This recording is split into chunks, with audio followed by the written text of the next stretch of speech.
A storm system will be impacting Central California this afternoon through Thursday morning. We can expect some rain from now until the weekend. I'm Emma Ott. Stay with us to see just how much is in the forecast tonight at 8. Congressman Jim Casa unveiled the illegal Reedley lab investigation report today at the U.S. Capitol. I'm Eric Walker with those details next at 8. It's the most wonderful time of the year, and the city of Visalia is celebrating with a home decorating contest. I'm Alexis Molina with the details next at 8. Also tonight, in 2013, the city of Clovis started working internally on the idea of building some new facilities. we are getting a first-hand look at the new Clovis Senior Center. Your news in prime time is next. New, local, unique. MyTV53 News at 8 starts right now. Hello, welcome to the San Joaquin Valley's only 8 p.m. news. I'm Austin Reed. We've made it to Wednesday, the middle of the week. Thanks for joining us. We are in storm mode tonight as our first real storm system of the fall season arrived earlier today all across our region. From thunderstorms to rain, heavy winds to hazardous driving conditions, MyTV53's Emma Ott spoke with meteorologists from the National Weather Service office in Hanford because we aren't through with this weather pattern yet. Emma is in our news center with tonight's big story. The National Weather Service has announced several weather advisories today as we move back into cooler temperatures this week. The Fresno region is settling into a weekend of wet weather. Up to a quarter inch is expected in the San Joaquin Valley starting this afternoon until Thursday, with another quarter inch on Friday and Saturday, according to the National Weather Service in Hanford. The meandering system moving pretty slow, so some off and on showers can be expected to occur really through the next few days. A wind advisory remains in effect for the Grapevine and Fraser Mountain communities until 7 p.m. this evening. Travel will be difficult for high-profile vehicles, and motorists can expect strong tailwinds traveling northward on the Interstate 5 over the Grapevine. The National Weather Service reports sustained south winds from 25 to 35 miles per hour with gusts near 55 miles per hour. It's probably going to be a little bit too much unsettled air to allow for fog tomorrow. Now, the next morning, Friday morning, the potential is probably a little bit higher, so we're going to be keeping an eye out for fog maybe on Friday morning, not as much tomorrow morning. A few strong thunderstorms are possible in the Sierra Nevada, eastern San Joaquin Valley, and Kern County from this afternoon until 7 p.m. this evening. We can expect to see wind gusts near 45 miles per hour, and small hail are a couple of hazards associated with strong thunderstorms. In addition to dangerous cloud-to-ground lightning strikes and intense rainfall, snow levels will be between 8,000 and 9,000 feet. There was a high red level risk for drivers, especially on Highway 152, Highway 180 west of Fresno, and Highway 99 north of Merced. This morning, as we move into the weekend, I would recommend slowing down on the freeway and keeping your eyes peeled for hazards. I'm Emma Ott in the newsroom with MyTV53 and News at 8. All right, Emma, thank you. In Southern California, the first part of the low-pressure system that has been churning off the California coast made landfall today, bringing with it gusty winds and isolated thunderstorms. 1 to 3 inches of rain is expected there, with the heaviest downpours tonight and Friday night into Saturday morning. Let's head out of California and check this out. It is a 24-hour time lapse showing a storm system developing in the Gulf of Mexico. This storm is bringing heavy rain to parts of the Gulf Coast, and more activity is expected through the weekend there. Now to cold weather, and on the west, check this out.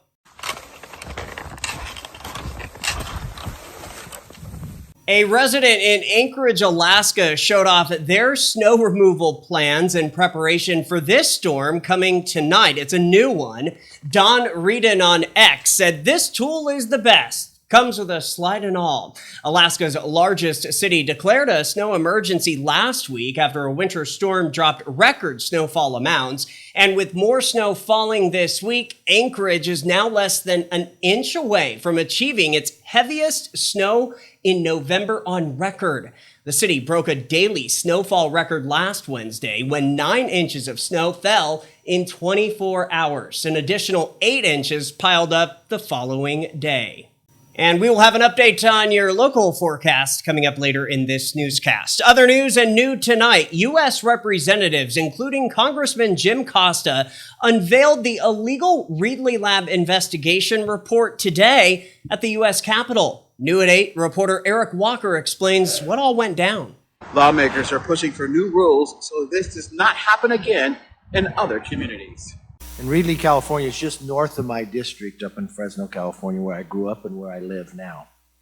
Shortly after the news broke, and to the local officials, thank you for what you've done. Just a couple of hours ago, Central Valley Congressman Jim Costa, a House Select Committee on the Chinese Communist Party, Congressman Mike Gallagher, and the former Speaker of the House, Kevin McCarthy, held this news conference from the U.S. Capitol.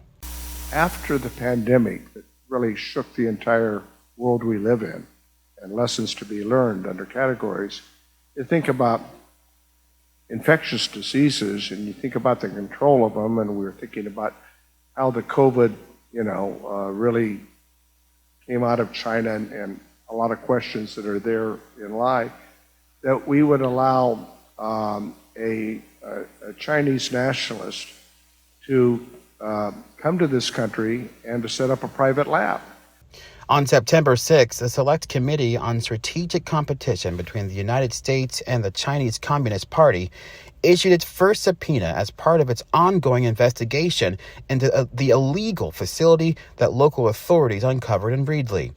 The subpoena, signed by the chairman with an on-site visit by the Select Committee's chief investigative counsel and 2 investigative staffers, uncovered thousands of pages of documents, hundreds of photographs, and hours of video. Costa said this evidence, alongside interviews of local officials and other investigative steps, revealed troubling gaps in federal pathogen safeguards. While we sit here with one another, Zhu, the lab CEO, is sitting in custody facing federal charges for misbranding medical devices. The fact that he's in custody is a great thing, but it's disheartening that he faces no prosecution or other legal action for storing deadly pathogens next to an elementary school and a public water system in the middle of a very small agricultural town. We can fix many of the issues that led to the Reedley Biolab. This can be our legacy moment, and I thank each one of you for that. After the Select Committee issued the subpoena, Congressman Costa stated that it was his hope that everyone's work in a bipartisan, coordinated manner to fully understand the scope of this lab and prevent any further labs like this one from operating illegally in our communities. And if it wasn't for a observant city employee who was just checking to make sure that things were appropriate, they found a pipe out of this warehouse that was discharging effluent. Last month, federal agents arrested a 62-year-old man in connection to the illegal biolab. He has pleaded not guilty. Eric Walker, MyTV53 News at 8. Eric, we appreciate that. Thank you much. President Xi Jinping of China told President Biden today that it was unrealistic for either of the 2 largest economic and military superpowers to expect to remodel the other, as both countries tried in their own way to halt a downward spiral in their relationship. As you know, I just concluded several hours of meetings with President Xi, and I believe they were some of the most constructive and productive discussions we've had. I've been meeting with President Xi since both of us were vice president over 10 years ago. Our meetings have always been candid and straightforward. We haven't always agreed, but they've been straightforward. Meeting at a century-old estate about a half-hour south of San Francisco today, the 2 men and their top advisors held their first conversation in a year. Back here in the Central Valley, last night around 8, CHP received a call of an injury collision on Madison Avenue west of Peach in Fresno County. The preliminary investigation indicates a 51-year-old male was driving a Ford F-150 when the driver stopped the Ford at the north side of the roadway and exited his truck. Prior to exiting that vehicle, the driver failed to put his truck into park or set the emergency brake. As the driver walked towards the back of the truck, the Ford rolled in reverse, striking and knocking the driver to the ground. The left front tire rolled onto the driver's chest, killing him and pinning him. A passing motorist observed the driver underneath the tire and immediately called 911. Alcohol is being investigated most likely as a cause of this incident. If you are a dog lover, listen up. This just in from Newsweek, a mysterious canine illness, which in some cases could cause death, is spreading. According to reports, the disease, which attacks the respiratory system of affected dogs, was first reported in the Willamette Valley up in Oregon at the beginning of August and has since increased in reports. While the illness has caused concern among dog parents in Oregon, cases across the U.S., the rest of the country, even in California, are very, very low, but still keep in mind. Finally, in your first few minutes of nonstop news at 8, the city of Visalia's first holiday decorating contest is officially here. New tonight, MyTV53's Alexis Molina has these details. The contest officially opened just a few hours ago and is called Deck the Home. Nominate your own home for consideration. Apartments, condos, neighborhoods, and businesses are also eligible as long as decorations can be viewed from your street. You only have until December 3rd. You can nominate your home on the City of Visalia's website, and then once you decorate, send in your photo via email to be considered. Photos just have to be submitted by December 4th. Once winners are selected in a variety of categories, the city will notify them and share an interactive map so you can drive around Visalia and have an easy way to find the best decorated homes. The map will be available December 8th with plenty of time to enjoy the decorations throughout the city. Reporting for MyTV53 News at 8, I'm Alexis Molina, Austin. Back to you. All right, Alexis, thank you for that. That does it for your first few minutes of nonstop news at 8, but don't go anywhere. We are just getting started. Still ahead. I think I can confidently speak on behalf of the entire City of Clovis staff, and that we are very excited to share this new building with our community. We are getting a behind-the-scenes look tonight at the new Clovis Senior Center. I had the honor of checking it out earlier today alongside our partners at Stillwell News. But next, the County of Kern has been upgrading local parks. Allie Soper will have that story. And will we see a break from the rain tonight or tomorrow, even into the weekend? We'll have your updated weather forecast ahead as well. New, local, unique. This is MyTV53 News at 8, and we are back in a little over 2 minutes.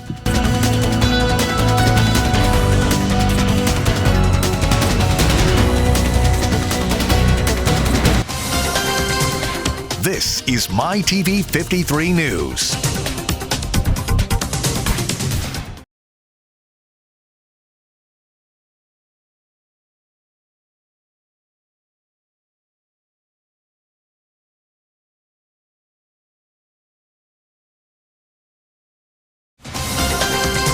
New, local, unique with Austin Reed. You're watching MyTV53 News at 8.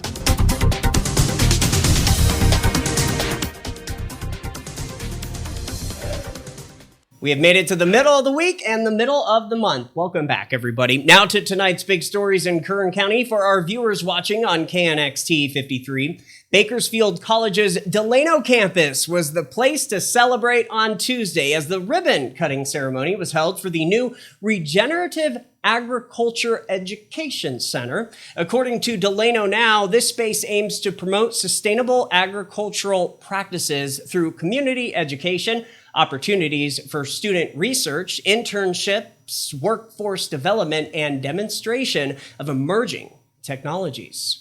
Well, the County of Kern has been upgrading local parks. New tonight, reporter Allie Soper from KernCounty.com explains.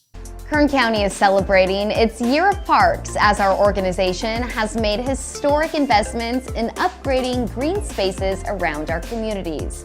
Right now, renovations are underway at Casa Loma Park, located in the 5th District.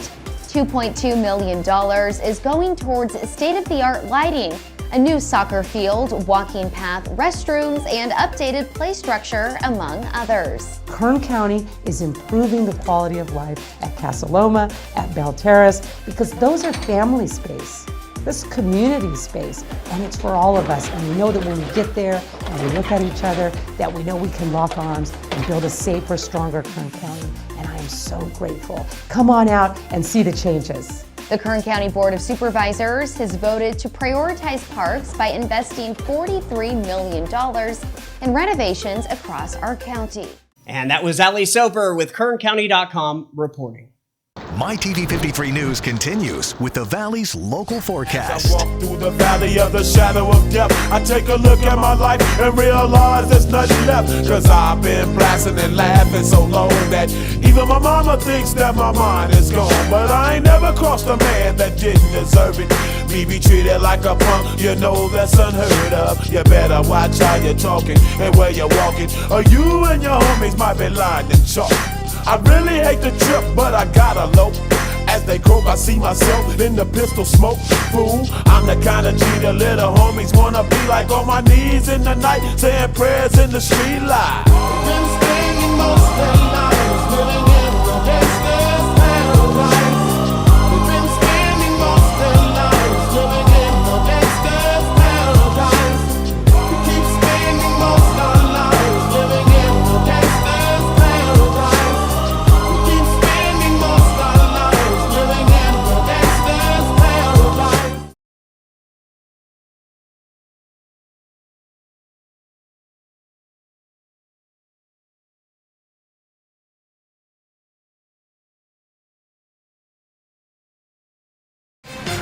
Follow MyTV53 on Facebook, Instagram, and YouTube right now for continuing coverage.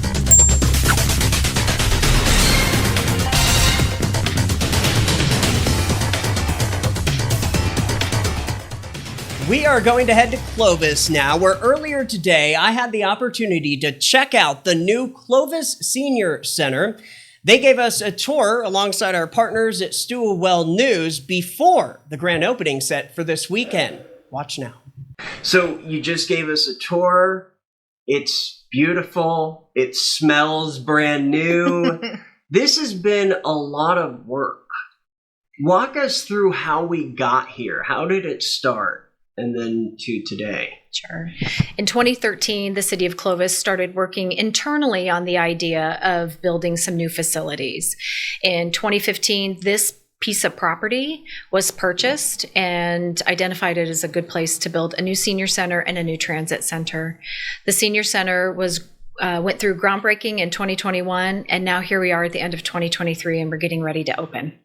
I think I can confidently speak on behalf of the entire city of Clovis staff, and that we are very excited to share this new building with our community. Since 2015, there's been probably thousands of people working on this building. We have contractors and subcontractors, experts, vendors, and a whole army of city staff have come together to create a really beautiful community center for Clovis and for the surrounding areas. We really do consider ourselves a regional center. In fact, about 65% of the people that visit the senior center don't live in Clovis. So we welcome everybody. Well, we're just east of Old Town. That's a great place to be, center to everything that's happening in Clovis. And we do like to keep all of our city facilities as close as we possibly can. This just is not too far from our main facility spread on 5th Street. And this is actually historical land. This is where the flume came down and all of the timber was brought down from the Sierra Nevadas. There was a lumber mill here. That's why our logo looks like a slice of lumber. Listening to our architect, Paul Halagian, he took a lot of inspiration from the old Clovis lumber barn that was on this site. So let's kind of look ahead now. Grand opening celebration is when? It's Saturday, November 18th, starting at 10 a.m. We're doing a ribbon cutting and a big community open house. So even if you don't come to the senior center, we want to welcome you to come down, take a tour of the building. We'll have lunch, live music, and all of our instructors will be here to talk to you about all of our programs. Let's see, I want to talk a little bit about, a lot of this was not possible without the donors. So let's talk a little bit about that. Correct. So we have a large group of generous community members that have come forward with some donations. Really specifically, the Smitkamp Family Foundation donated $1 million, and they are the naming donors for this building. But we have other community groups that have come forward with generous sponsorships of the rooms. And then we have really great community members that have written a lot of $1,000 checks. And we were talking about this earlier, but, in the kind of, you're calling it the, I guess, kind of the theater, the stage area. There's other people that can rent that out, and it's a beautiful location for that. Right. We have a 5,000 square foot hall that is available to rent for community events. And we try to design it so that we could accommodate any kind of event. So if it's a live performance, a musical event, maybe a candidate forum, any kind of event, we've tried to design it so that we can accommodate anything in that room. It really is nice. Shout out to the City of Clovis and Stillwell News for working together on this story. All right, coming up next at 8, we are celebrating Veterans Day with the Bakersfield City School District. Details right after this.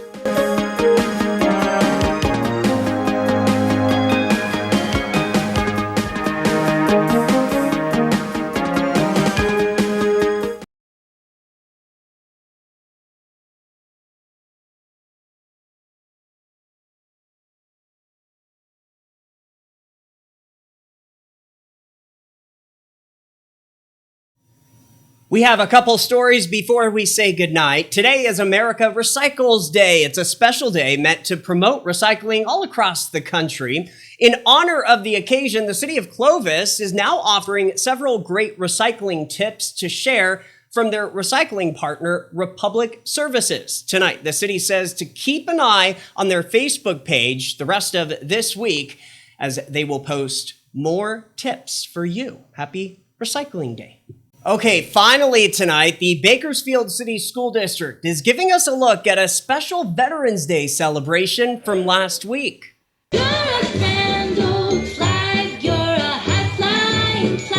Across the district, schools paused to celebrate Veterans Day, honoring those who have served.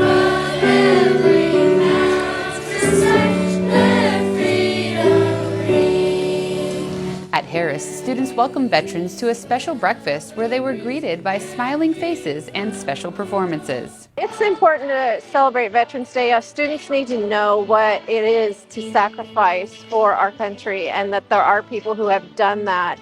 And for them to understand that that is something that they can do also in the future, and it could be part of what they do to honor others when they grow up.